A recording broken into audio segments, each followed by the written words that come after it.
విగ్రహారాధికుడు వచ్చి వాళ్ళ ప్రసాదం నా చేతిలో పెట్టి, నాయనా నువ్వు ఇది తింటావా అంటే నేనేమంటాను తెలుసా? ఇందులో ఏమైనా విషం కలిపావా అంటాను. విషం కలపలేదు, ఎక్కడో దేవుడి ముందు పెట్టాను అంటాడు. అంటే దేవుడి ముందు పెడితే ఏమైనా విషం కలుస్తుందా అంటాను. కలవదు, కానీ నేను ఏదో మరి ప్రసాదం అని నేను భావిస్తున్నానంటే నువ్వు భావించు, నేను భావించను. నా ఉద్దేశం ప్రకారం ఇది నా పరలోకపు తండ్రి సృష్టించినది. ఇదే కాదు, ప్రపంచంలో తినేవన్నీ నా పరలోకపు తండ్రి సృష్టించినవే. ఈ ఆహారం నా పరలోకపు తండ్రి ఇచ్చినది కనుక నేను ఈ ఆహారాన్ని ఆయనకు ప్రార్థన చేసి పూజిస్తున్నాను అని చెప్పి అయిపోయింది, అంతే. మరి దానియేలు గారు తినలేదు కదా, షడ్రక్ మేషక్ అబేద్నెగోలు తినలేదు కదా అంటే ధర్మశాస్త్రం ప్రకారంగా తినదగని జంతువులు ఆ బల్ల మీద ఉన్నాయి. ఆ కాలానికి ఆ జంతువుల ఆహారం తినొద్దు అన్నాడు కాబట్టి వాళ్ళు తినలేదు. అపవిత్రమైన భోజన బల్ల అన్నారు దాన్ని, వాళ్ళు తినలేదు. సో క్రొత్త నిబంధనకు వచ్చిన తర్వాత పౌలు గారు కానీ రోమాపత్రిక 14వ అధ్యాయంలో కానీ, కొరింథీయులకు రాసిన మొదటి పత్రిక 7వ అధ్యాయం 8వ అధ్యాయంలో కానీ చాలా విషయాలు పౌలు గారు స్పష్టం చేశారు. ప్రభు కూడా ఇక్కడ ఇదిగో మార్క్స్ వార్త 7వ అధ్యాయంలో చాలా స్పష్టంగా మాట్లాడుతున్నాడు. ఏమంటున్నాడు 19వ వచనంలో? అది వాని హృదయములో ప్రవేశింపదు, కడుపులోనే ప్రవేశిస్తుంది. కడుపులోనే ప్రవేశించి బహిర్భూమిలో విడవబడును. ఇట్లా అది భోజన పదార్థములన్నిటినీ కడుపు పవిత్రం చేస్తుందట. తర్వాత అంటాడు చూడండి, మనుష్యుని లోపల నుండి బయలు వెళ్ళినదే మనుష్యుని అపవిత్రపరుస్తుంది. లోపల నుంచి ఏది బయటకు వస్తుందో అదే నిన్ను అపవిత్రపరుస్తుంది తప్ప బయట నుంచి వచ్చేది ఏది నిన్ను అపవిత్రపరచడం లేదు. మనుష్యుని లోపల నుంచి ఏమొస్తుందంటే బయటికి చూడండి, అనగా దురాలోచనలు, జారత్వాలు, దొంగతనాలు, నరహత్య, వ్యభిచారం, లోభం, చెడుతనం, కృత్రిమం, కామవికారం, మత్సరం, దేవదూషణ, అహంభావం, అవివేకం. ఇవి మానేయి, వీటికి దూరంగా ఉండు. ఇవి ఎక్కడి నుంచి పుడతాయి? లోపల పుడతాయి. బయట నుంచి వచ్చే ఒక కొబ్బరికాయ నిన్ను అపవిత్రం చేయదు, బయట నుంచి వచ్చే ఒక అరటిపండు నిన్ను అపవిత్రం చేయదు. అలాగైతే నువ్వు జుట్టు ఎప్పుడో అపవిత్రం అయిపోయి ఉండాలి నువ్వు రాసుకునే కొబ్బరి నూనెకి. మరి అవునా కాదా ఆలోచించు. నువ్వు హోటల్లో తినే ఇడ్లీలు, నువ్వు హోటల్లో తినే బిర్యానీలు, నువ్వు హోటల్ దగ్గర కొనుక్కునేవన్నీ అవి ఎప్పుడూ అపవిత్రం అయిపోయే ఉండాలి. నువ్వు తినే రైస్ అది ఎక్కడో కొట్టిన తర్వాత కోసిన తర్వాత నీకు తెచ్చి అమ్ముతున్నాడు. కాదని ఎవరైనా చెప్పగలరా? ఇప్పుడు అపవిత్రత అంటూ ఒకసారి జ్వరబడితే అది పోద్దా పోకుండా ఉంటుందా? అంటే మాకు తెలిస్తే అపవిత్రత అండి, తెలియకపోతే అపవిత్ర కదండి. తెలిస్తే తింటే విషమనో, తెలియకుండా తింటే విషం కాకుండా పోద్దా ఏంది? విషం ఎక్కడ తిన్నా విషమే, తెలియకుండా తిన్నా విషమే, తెలిస్తున్నా విషమే. నీ హృదయాన్ని శుద్ధి చేసుకో, మెచ్యూరిటీగా ఆలోచించు, బంధువులను దూరం చేసుకోకు, పాపానికి మాత్రం దూరంగా ఉండు, ప్రేమతో సువార్త ప్రకటించు, ప్రేమతో అందరికీ దగ్గరవు. అంతేగాని వ్యర్థమైన లాజిక్కులు, వ్యర్థమైన ఆలోచనలతో నాశనాన్ని అందరికీ ఆపాదించి నువ్వు కొని తెచ్చుకుని దేవునికి అనవసరంగా శత్రువుల్ని చేయకు. ఆయన అందరివాడు. ఆ మాట చదువుతుంటే ఎంత బాగుందంటే మత్తయి సువార్తలో మాట, ఆయన మంచివారి మీద చెడ్డవారి మీద తన సూర్యుని ఉదయింపజేసి నీతిమంతుల మీద అనీతిమంతుల మీద కూడా వర్షాన్ని కురిపిస్తున్నాడు. మీరు మిమ్మల్ని ప్రేమించు వారినే ప్రేమించిన ఎడల మీకేమి ఫలము కలుగును? సుంకరులు అలా చేస్తున్నారు కదా. మీ సహోదరులకు మాత్రం వందనం చేసిన ఎడల మీరు ఎక్కువ చేస్తున్నది ఏంటి అంటే, వందనం సహోదరులకు మాత్రమే కాకుండా అన్యులకు కూడా చేయమనే కదా దీని అర్థం. అన్యులకు కూడా నమస్కారం చెప్పమనేగా, వాళ్ళతో కూడా సామరస్యంగా ఉండమనేగా, వాళ్ళతో కూడా ప్రేమగా ఉండమనేగా.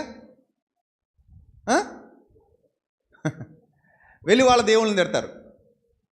వాళ్ళ దేవుళ్ళని తిడితే వాళ్ళ కోపం రాదా? యేసు ప్రభుని తిడితే నీకు ఎంత కోపం వస్తుందో వాళ్ళ దేవుళ్ళను నిర్నిమిత్తంగా దూషించిన వాళ్ళకి అంతే కోపం వస్తుంది. ఎందుకంటే వాళ్ళు దేవుడని నమ్ముతున్నారు, అది వాళ్ళ నమ్మకం.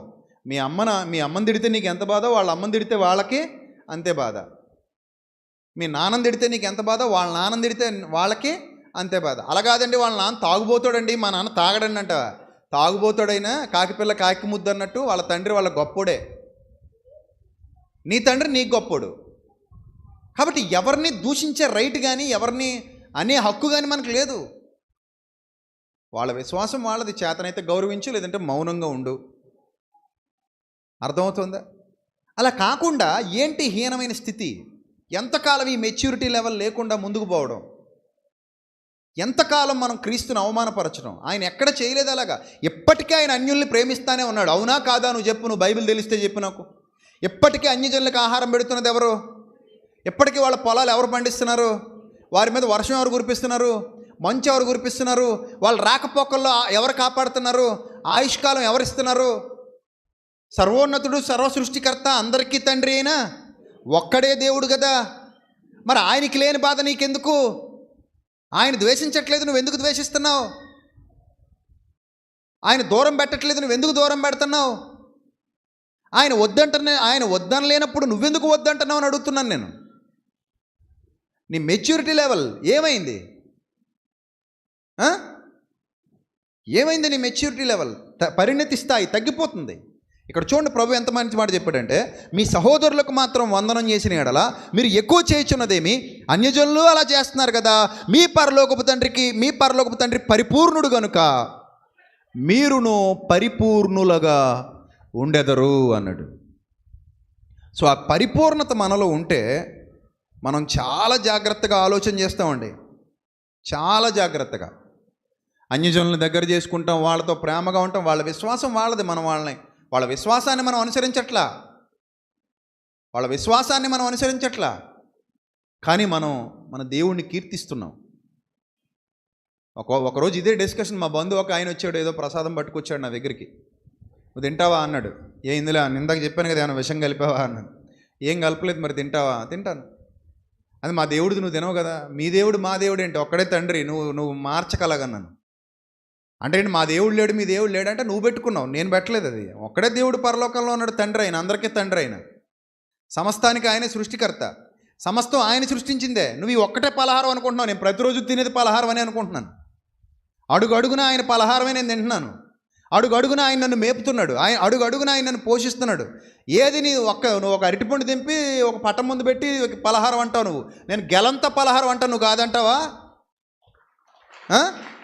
నువ్వు కొబ్బరికాయ తెచ్చుకొచ్చి అక్కడ కొట్టేసి పలహారం అంటావు. నేను కొబ్బరికాయలన్నీ నా దేవుడు పలహారమే అంటాను. అలాగైతే నేను కాదు పలహారం తింటుంది, నువ్వే. ప్రతిరోజు తింటున్నావు దేవుడు పలహారం. అన్ని కొబ్బరికాయలు ఆయనవే. కీర్తనల గ్రంథం 102:25 సమస్తం నాదే. కీర్తన 102:25 ఏముంది అక్కడ? సమస్తం ఆయనదే. ఆది యందు నీవు భూమికి పునాది వేసితివి, ఆకాశములు కూడా నీ చేతి పనులే. భూమి నీదే, ఆకాశం నీదే, సమస్తం నీదే. సమస్తం నా తండ్రిది. భూమి ఆయనది, ఆకాశం ఆయనది. నరులారా, మీరు అందులో విషం కలపలేరు, మీ వల్ల కాదు. ఒకళ్ళు ఎవడైనా వచ్చి ఇది ప్రసాదం అని ఎంత గట్టిగా నొక్కి చెప్పిన నేను ఒకటే అంటాను, ఇది నా దేవుడు ఇచ్చింది, నీకు కూడా నా తండ్రి ఇచ్చాడని చెప్తాను. నా తండ్రి పెట్టిన అన్నం తింటున్నావు నువ్వు, మనం అందరం. నా తండ్రి పెట్టిన భోజనం తింటున్నాం మనం అందరం. నువ్వు ఎక్కడైనా పెట్టుకో, నువ్వు ఏదైనా ఊహించుకో, కానీ అందులో అపవిత్రత లేదు. అపవిత్రత అంటూ ఉంటే నీ మనసులో ఉంది. అందుకే దేవుడు సర్వోన్నతుని దేవునికి రూపాన్ని కల్పించావు. అది నీ తప్పు తప్ప ఆయన తప్పు కాదు. పక్షుల యొక్కయు, మనుషుల యొక్కయు, జంతువుల యొక్కయు ప్రతిమా స్వరూపంగా మార్చావు, అది నీ తప్పు, నా దేవుడు తప్పు కాదు. కొంత ఆహారం తీసుకెళ్ళి ఆ ప్రతిమ ముందు పెట్టి ఇదేదో అంటున్నావు నువ్వు, నేను దాన్ని ఒప్పుకోను. అందులో ఏ అపవిత్రత లేదు, నీ హృదయంలో ఉంది అపవిత్రత అని చెప్తాను. ఇంత క్లియర్గా ఉంటాను నేను ఎప్పుడు. ఆమె మెచ్యూర్డ్ పర్సన్. సో నేను చాలా క్లియర్గా ఉంటాను.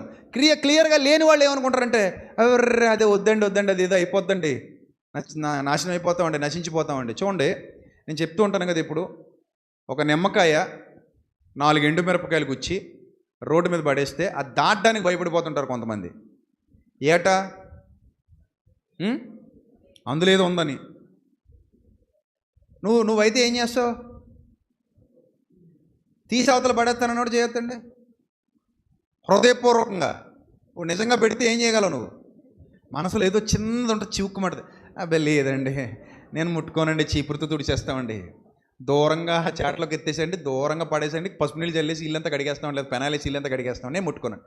అంటే ఏంది, ఒక నిమ్మకాయకి ఒక పచ్చిమిరపకాయకి అంత భయపడిపోయాలంటే ఓసోసు నిమ్మకాయ ముందు పనికిరావు అనమాట. నువ్వు నిన్ను వణికించేసింది ఒక పచ్చిమిరపకాయ, నిన్ను వణికించేసింది ఒక ఎండుమిరపకాయ, నిన్ను వణికించేసింది ఒక నిమ్మకాయ. నేను నీ అంత పిరుకోండి కాదు. నేను ఒకవేళ నా ముందు పెట్టినా పక్కకు తన్నేసి వెళ్ళిపోతాను, పక్కకు తన్నేసి. ఒకవేళ ఎవరిదైనా పుర్రె ఉందనుకోండి, ఒక చోటకి వెళ్ళినప్పుడు పుర్రె కనబడింది మాకు, నిజం పుర్రే, ఎవరిదో పుర్రే, వణికిపోతున్నారు, రర్ర అంటున్నారు. ఎలా ఉండని చెప్పి నేను చేతితో తీసి చక్కగా, పాపం ఎవడో ఈడు ఒకప్పుడు నాకు ఇలాగే బతికినోడే, ఆ తర్వాత చేయి శుభ్రంగా అడుక్కున్నాను. క్రిములు ఉంటాయి కాబట్టి ఆ క్రిములకే భయపడతాం. మళ్ళీ లోపలికి వెళ్తే కొంత ఇబ్బంది అవుతుంది 2-3 రోజులు అంతే. బ్యాక్టీరియా లేకపోతే అది మనల్ని ఏం చేస్తుంది? గుడ్డు మన పుర్రే ఆడి పుర్రే ఒకటే. ఇప్పుడు పక్క పక్కన ఉన్నాం కాబట్టి టింగ్ టింగ్ మనం కొట్టుకుంటాం. ఆడు మట్టిలోకి వెళ్ళి వచ్చారు కాబట్టి జాగ్రత్త పడతాం, భయపడతాం. సో చేసి చూసిన తర్వాత పాపం ఇదిరా బాబు అనుకుని పక్కన పెట్టేశాం. సో కాబట్టి నీ మనసులో చెడ్డ ఉంటేనే నీకు అన్ని చెడ్డగా కనబడతాయి. ఏదో పచ్చ కామెరలోడికి లోకం అంతా ఎలా కనబడుతుందట? పచ్చగా కనబడుతుందట. మనసులో చెడ్డ పెట్టుకుని మనిషిని చెడ్డగా చూడకు. మనసులో చెడ్డ తీసేయి, మనుషులందరూ నీకు బాగానే కనబడతారు. అప్పుడు పాపిని పరిశుద్ధుణ్ణి వేరు చేసే హృదయం నీకు కనబడద్ది. అప్పుడు పాపిని ప్రేమించాలన్న వాస్తవం నీకు అర్థం అవుద్ది. పాపి అనగానే వాడు ఏదో ఒక క్రూరుల్లా చూడకు, రోగి అంతే వాడు. ఆ రోగిని మార్చాల్సిన బాధ్యత మన మీద ఉంది. ఇది దేవుడు మనకు అప్పగించిన బాధ్యత. కాబట్టి పరిణతి కలిగి ఉండండి.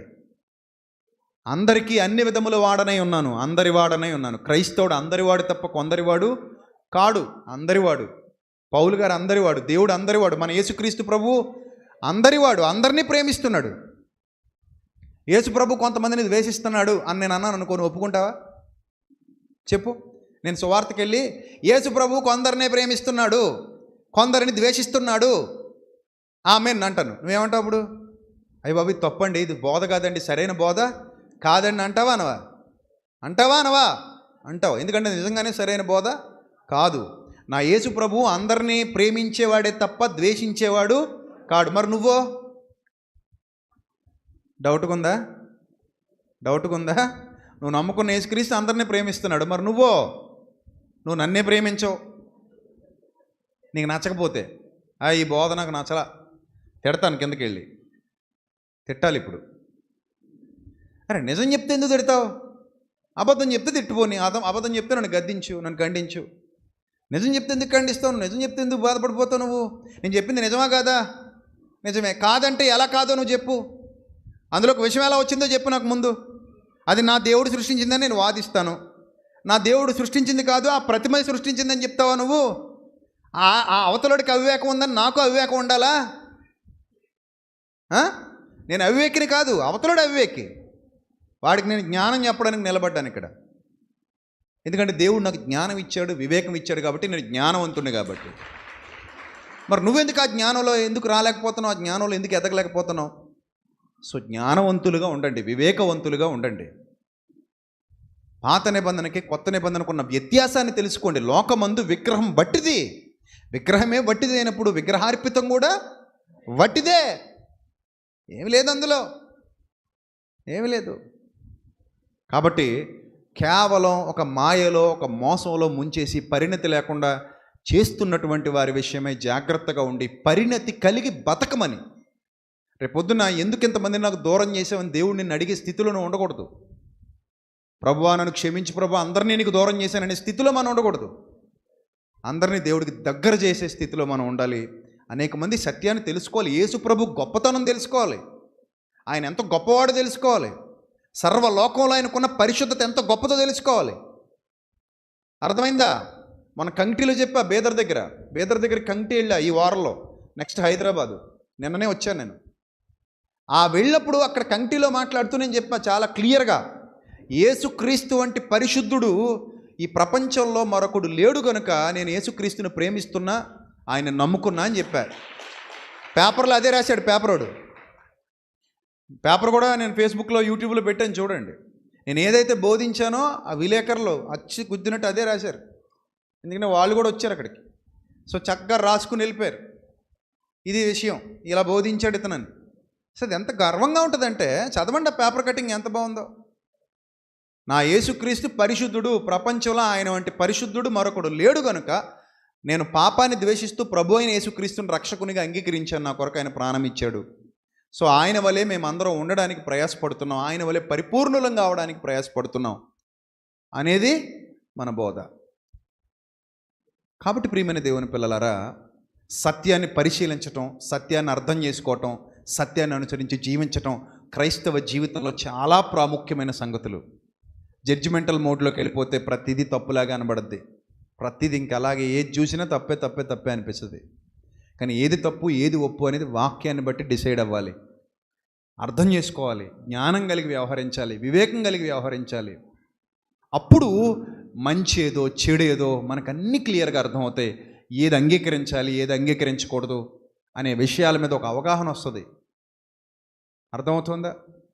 ఆ అవగాహన వచ్చినప్పుడే దేవుని యొక్క కృపకు మనం పాత్రులమై అనేక మందిని సత్య మార్గంలో నడిపించగలవారం అవుతాం. లేనప్పుడు అందరినీ దూరం చేసుకుని చివరికి ఏకాకిలే మారిపోతాం. ఒక్క ఆత్మ కూడా నశించిపోవడం పరలోకపు తండ్రికి ఇష్టం లేదు. ఒక్క ఆత్మ కూడా నశించిపోకూడదు, అదే ఆయన కోరిక. కానీ నువ్వు ఎన్ని ఆత్మలను దూరం చేస్తున్నావు దేవుడికి? ఎన్ని ఆత్మల దూరం చేస్తున్నావు? కాబట్టి ప్రియమైన దేవుని పిల్లలారా, పాపాన్ని మాత్రం వ్యతిరేకించండి, పాపుల్ని ప్రేమించండి, రోగాన్ని ద్వేషించండి, రోగిని ప్రేమించండి, అందరితో ప్రేమగా ఉండండి, ఈ బంధువుల్ని, స్నేహితుల్ని అందరినీ హక్కును చేర్చుకోండి, సాధ్యమైనంత వరకు ప్రేమను పంచండి, సమాధానం కలిగి ఉండండి. అప్పుడు నిన్ను బట్టి వారు ప్రభు యొక్క గొప్పతనాన్ని అర్థం చేసుకుని పాపానికి దూరంగా జరిగితే, మారు మనసు పొందితే, సత్యాన్ని అర్థం చేసుకుంటే దేవుడికి ఎంతో మహిమ, ఘనత. అలాంటి ఘనమైన జీవితం మీరందరూ కలిగి ఉండాలి, మీ కుటుంబాలన్నీ కలిగి ఉండాలని. ఇంకా చాలా విషయాలు క్రైస్తవ సమాజానికి నేర్పిద్దాం, మనం కూడా నేర్చుకుందాం. అలాంటి మంచి హృదయం మనకు కావాలి. ఈ ప్రసంగం అర్థం కావాలంటే విశాలమైన హృదయం ఉండాలి, వాక్యం పట్ల లోతైన అవగాహన ఉండాలి. లేదు సంకుచితమైన హృదయంతో విన్నాం అనుకోండి, నేను ఎలా కనబడతాను తెలుసా అందరికీ? ఈయన దుర్బోధకుడండి, మోసాలు చేసేవాళ్ళు, మాయలు చేసేవాళ్ళు, కోట్లు సంపాదించుకుని ప్రజలు దబ్బు తినేసేవాళ్ళు, వీళ్ళందరూ మంచి బోధకులు. ఉన్నది ఉన్నట్టుగా నిజాన్ని చెప్పే నాలాంటి మాత్రం ఈయన దుర్బోధకుడండి అని ఒక మాట వదిలేసిపోతారు. పోతే పో, ఐ డోంట్ కేర్ ఎనీబడి, నేను నీ మెప్పు నాకేం అవసరంలా, నీ కోసం, నీ గొప్ప కోసం, నీ మెప్పు కోసం నేను బతకట్లా. సో ఆమె ఇండివిజువల్ పర్సన్. సో నాకు ఆత్మాభిమానం బాగా ఎక్కువ. అసలు నేను ఇలాంటి వాళ్ళ ముందు అస్సలు తగ్గను. ఎందుకు తగ్గనంటే, నేను చెప్పేది సత్యమైనప్పుడు, సత్యాన్ని అంగీకరించే హృదయం నీకు లేనప్పుడు నేనెందుకు నీ గురించి బాధపడాలి?